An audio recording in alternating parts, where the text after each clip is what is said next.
30 वर्ष से कम की आयु में ही उसने संगीत के द्वारा प्रसिद्धि को प्राप्त कर लिया था। उसको सिर्फ उत्तम संगीतकार की उपाधि से ही नहीं, लेकिन उत्तम पियानो वादक की उपाधि से भी सम्मानित किया गया था।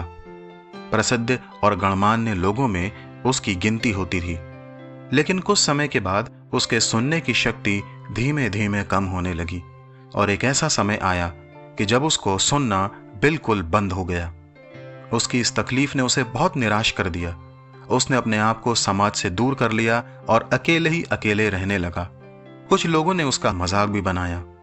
वह बहुत दुखी और निराश रहने लगा, क्योंकि उसने अपने कौशल और प्रतिभा को खो दिया था। उसके मन में आत्महत्या का भी विचार आया, लेकिन उसने अपने आप को संभाल लिया।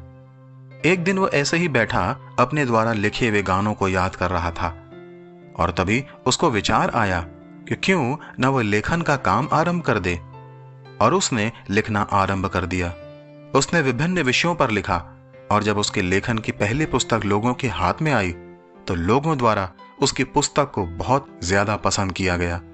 उसके बाद उसने पीछे मुड़कर नहीं देखा और एक के बाद एक उसकी पुस्तकें बाजार में आने लगीं और लोगों ने उसकी पुस्तकों को पसंद किया। उसने अपने लेखन से इतनी अधिक प्रसिद्धि प्राप्त कर ली थी कि लोग बेसब्री से उसकी अगली पुस्तक के आने का इंतजार करने लगे, और एक ऐसा समय आया जब उसको सर्वोत्तम लेखक की उपाधि से सम्मानित किया गया। मित्रों, देखा आपने, इस व्यक्ति ने कितनी अधिक कठिनाइयों का सामना किया। वह निराश और परेशान भी हुआ, लेकिन ऐसी घनघोर निराशा के समय में भी उसने हार नहीं मानी और हिम्मत के साथ एक नई शुरुआत की। उसकी हिम्मत और मजबूत इरादों ने उसको फिर से वही सम्मान दिलाया जो वो कभी खो चुका था। हो सकता है आज आप भी किसी न किसी कारण से दुख और निराशा में हो, तो मैं आपको यही कहना चाहूंगा कि हिम्मत ना हारें, लेकिन एक नई शुरुआत के साथ आगे बढ़ने में प्रयत्नशील रहें। बाइबल भी रोमियो के 12 अध्याय के 11 पद में कहती है, प्रयत्न करने में आलसी ना हो।